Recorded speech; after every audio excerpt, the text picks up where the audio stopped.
minority. Yeah. The reasons for which they came to government. Yeah. If you recall those messages, then I think the question is unfounded. The reason why the question is unfounded is because it is these same people who promise the people that when they come, these things will be a thing of the past. It is these same people who told us that monies that were being borrowed, where are the monies? If you see Akufo-Addo's tweets, those were the things he was saying. It is these same people who told us that there was money in Ghana. We do not need to borrow the money from anywhere. That we just need to toll a section of the roads and we'll get the money to fix the roads in Ghana. Those were the things they were telling us.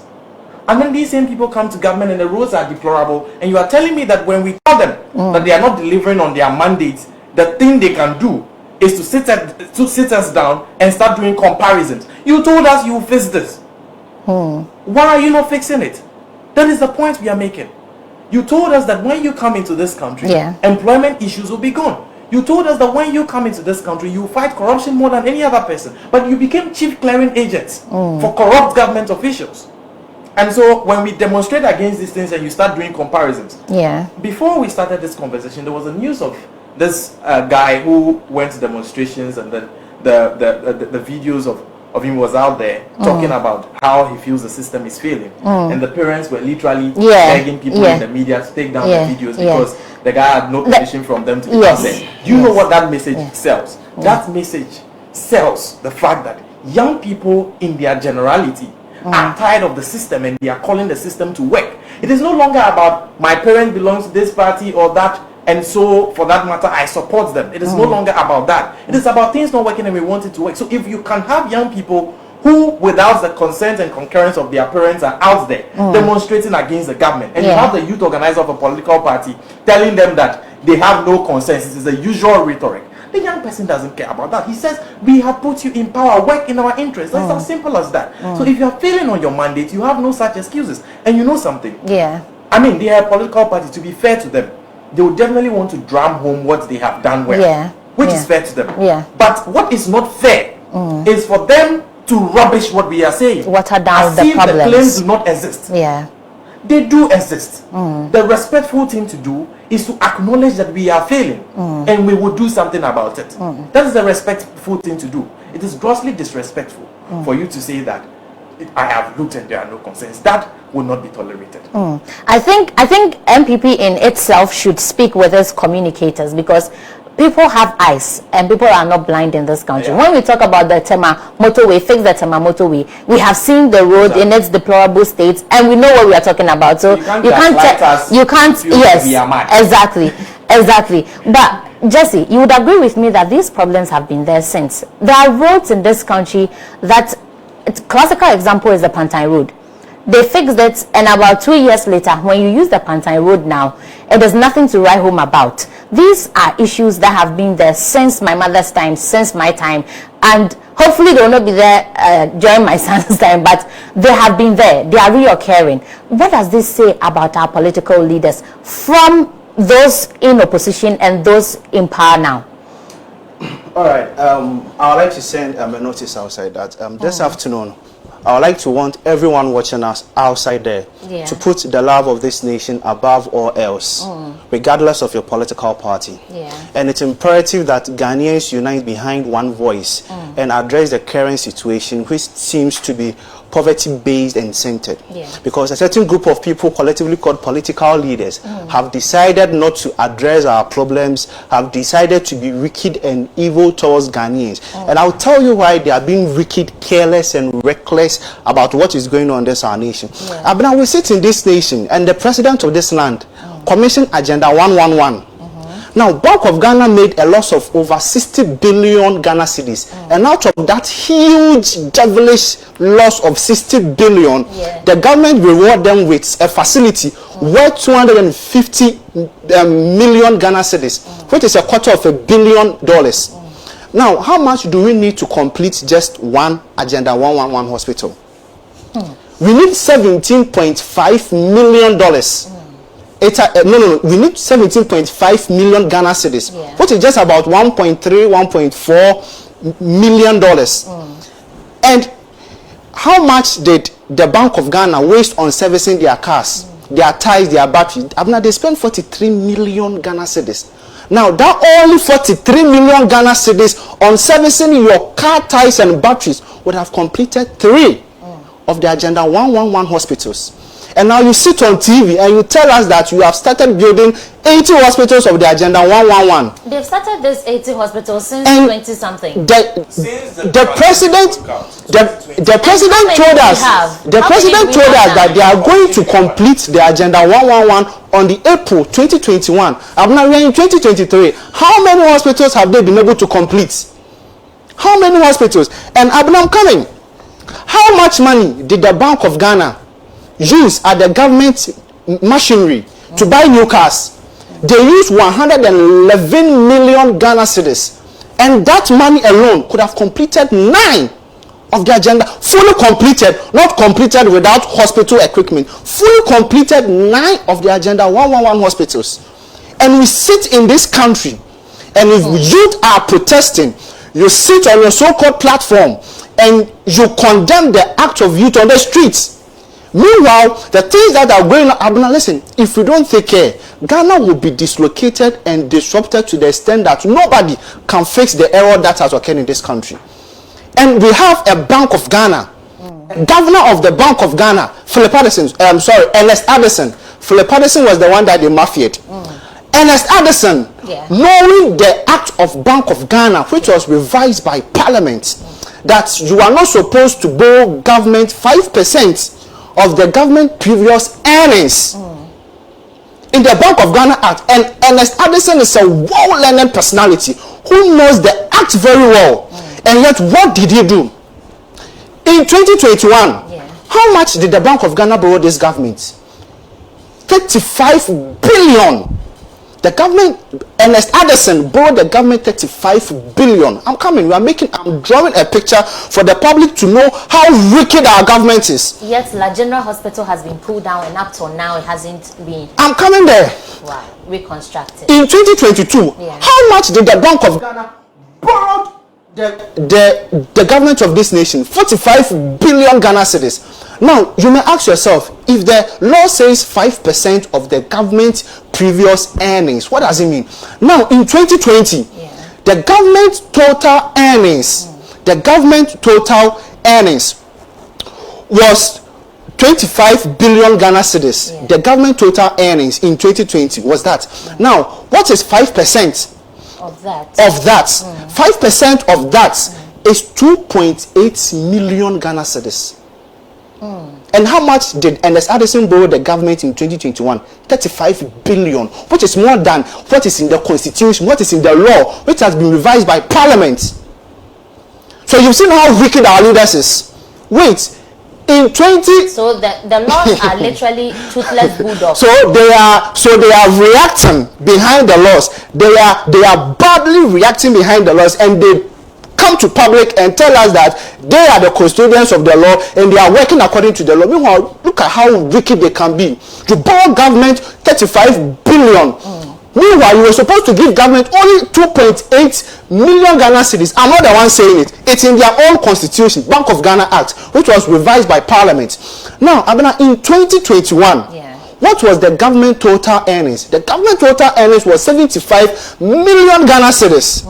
Now, how much is 5% of 75 million Ghana cedis? It's 3.8 million Ghana cedis. And yet, Ernest Addison, with his personnels, incompetent personnel, borrowed the government 45 billion Ghana cedis. My question and we sit here, where do all these monies go? And because we don't see them in our roads, we don't see them in our hospitals, we don't see them in our pockets, we don't see them in our economy, we don't see them in our educational system. Where do they go? And if you think Bank of Ghana is just a small institution, let me tell you, Bank of Ghana is one of the most essential institutions in this our country. Bank of Ghana provides liquidity support for all other banks in this country. Now, Bank of Ghana is the bankers of the government and the banker of last resort. And Bank of Ghana is the bank of your bank that we all saving individually.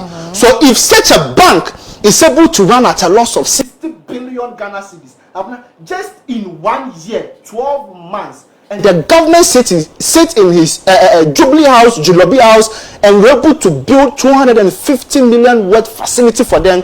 And you want the youth of this country to keep quiet? This is a premeditated rape on our public purse. And Nana and his government official, is the weapon fashioned against the progress of the youth in this nation. I'm telling you.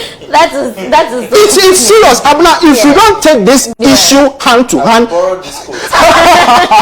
if we don't tackle this issue with the heart of Ghanaians, Abna, we will sit here always just talk because we don't have to talk. No, let me tell you, yesterday, the cost of dialysis, and we are talking about dialysis. Dialysis is an external performer of our internal kidneys. So if your kidney is not working, dialysis is the only last resort. Now, dialysis has increased in price from 380 Ghana cedis to 765 Ghana cedis. I've now asked yourself, how many people can afford even that 3.8 million? And Abuna, when you make calculations and analysis, because I work in the hospital sector, so I know what's going on. When you make calculation and analysis, in a week, an average person on dialysis spent 4,000 Ghana cedis on dialysis. It broke my heart, honestly, when I saw that. When I saw, I think there was one lady who was also very passionate about the protest, and I've forgotten her name. Is it Habiba or something like that? She was very angry. Yes. She was speaking about it. I'm goosebump me in my dress right now. Like, it is people's lives on the line. Within 1 week, Abuna, dialysis costs 4,000 Ghana cedis. How many people can afford even just a day? A day costs 1,000 Ghana cedis of the dialysis. Just an average person with a pre-renal disease. I understand. How many people? 121-year-old lady, or is it a guy, due to that? And so the government wants to tell us that he can't cover this increment in price, and yet he wants to impose it on some poor people in this our nation. The government must bow his head in a very big shame. Increase in dialysis, and when people want to do their internship at the various government hospitals, you take money from them for maintenance. Common students use me for free. Yeah, in a country that use me. Do internships, you must beg. Use me for free. Really? You must beg. I know people. This is not just a hearsay. In the health facility. Everywhere. If you want to internship now, you must have protocol. In government-owned hospitals, I can give you 5 solid hospitals in this city that are soliciting for money from students in the aim of maintenance. Am I supposed to pay for maintenance? Just use me for free. I'm coming to help you. I'll pay for my TNT. I'll pay for my daily upkeep. Yet you pay money for it. That's very hard. One person who wants to work at the Parliament of Ghana. He wants to work at I've never heard this before. It's I'm the one telling you on record. Intentions. I know someone. You literally be begging. You must know somebody to be able to do internships. I thought the recent one about Get Fund was more heartbreaking, but to hear this, I want to get political students from KUST told me that, Jesse, I wanted to do my internship at the Parliament House. And when you contacted the protocol officer, this is what the man told him: you are supposed to give me something. Because the number of people coming are many. So for me to pick you, you are supposed to give me some money. This is not permanent job, Abuna. This is not a temporary job. You are not going to receive any money. Use me for free, Abuna. I'm coming. I'm here. Use me for free. You want to take money from me, and you want us to keep quiet. Wicked leaders taking money from. Calm down, Jesse. I understand how passionate you are about this protest, and it's education sector. I've sit in this same seat, retweeting about our poor educational system. Get Fund house you are talking about. Do you know the etiology of Get Fund? I saw it yesterday, and I couldn't believe it. Thank you. I couldn't believe it. I mean, we all know about the Cocoa what we call a scholarship. Yes, the Cocoa Board scholarship. I mean, in senior high school, we knew a number of people whose parents were well to do, and then paid their way through. Yes, they don't exactly. Yes, I had a classmate like that, but they were on it. They were on it. What the leaves of, they were on it. And in Demlevo's reports, Demlevo said that beneficiaries of the Get Fund, this is not me saying it, this is in the Demlevo's reports. He said beneficiaries of Get Fund, those benefiting from the scholarship scheme are not having one reference letters, which is a basic requirement for you to enjoy that scholarship scheme. 2, beneficiaries are not having first degree results, which is also a basic requirement for you to benefit from the scholarship scheme. And yet we have people benefiting from this scholarship scheme without these basic requirements. So where did they pass? Where did they go? Who do they see? Who was the big man? Who do you know? Anyways, I have about 4 minutes for us to go. So let me ask this question. I understand how we are all passionate about this issue because we all relate. We all use the deplorable roads. We all are immediate. I even used it when I was coming. Exactly. We are not as immune as other people to this situation. But my question is that, do you think this protest will have any impact? Oh, it does. You know, the point is this. The people in power. Yeah. They look at only 2 considerations. Yeah. How to retain the power. Yeah. You know. Breaking the 8 as we hear them sing. Exactly. Yeah. You know, and 2, how to keep the people docile. Those are the 2 considerations. Yeah. Look at.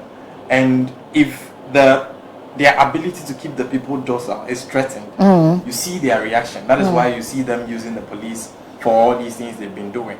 Because the more people begin to gather to demonstrate, others will join them. Anthony, not to cut you, quickly chip in this. Do you think the way the police malhandled, especially some media personnel, do you think this spells doom for our democracy? Of course, it's a bad thing if law enforcement does not know that they have no power to do certain things. Yeah. So people in uniforms who, by dint of the fact that they are in state apparels, are abusing the laws of the country. It spells doom for the democracy. And I spent a lot of time speaking about it, that the police must begin to be reminded where their powers begin and where it ends when it comes to citizens. But you see, on the point you have made about the impact of demonstrations, trust me, it has impact.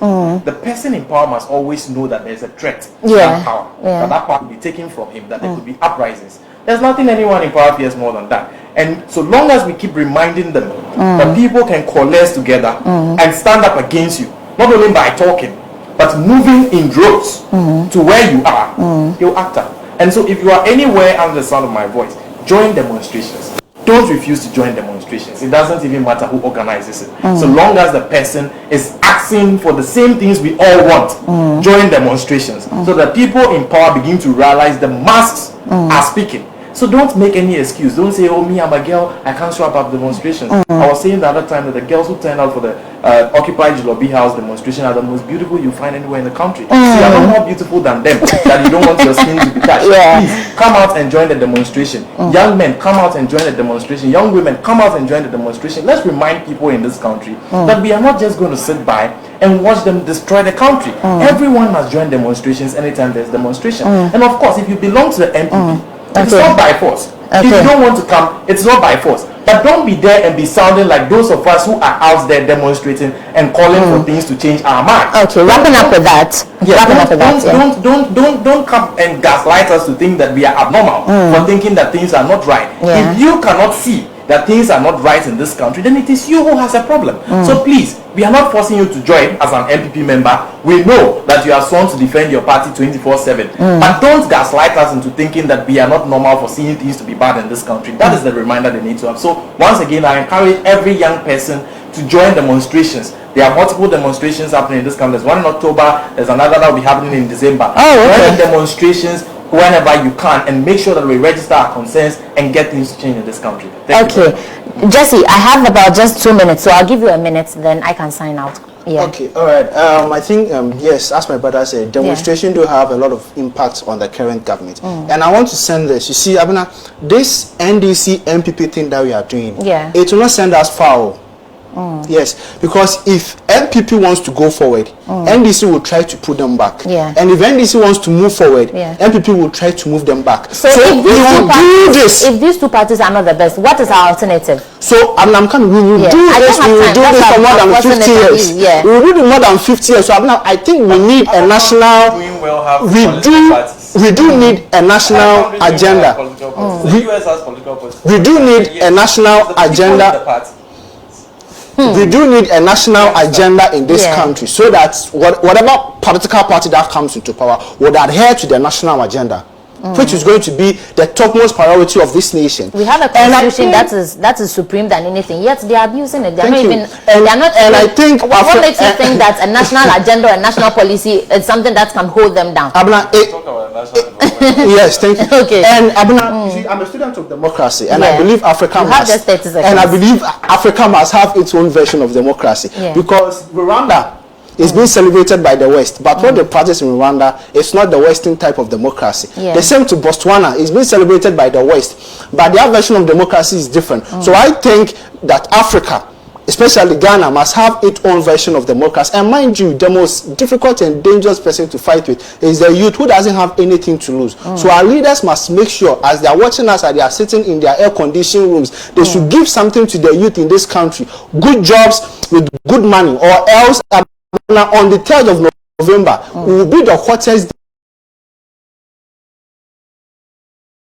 day in this country. On the 3rd of November. They said this is the year of roots. If you can't see the roots, you know. Yeah. Okay, I see when you Stephen on Facebook says this government is full of wicked delinquents because they care less about you and I. That's the youth. All they can accomplish is to fly their side checks overseas, demons with exclamation signs. Anyways, thank you, gentlemen, for being with me in the studio, and thank you at home for choosing to stay on African television and watching Youth Empowerment Television show this afternoon. Let me remind you that this show would be on CM channel on YouTube Monday and Friday. So if you missed it this afternoon, don't worry, just log on to YouTube and then you will be able to watch it on there. Thank you so much. I'll see you tomorrow. Take good care of yourself. Bye bye.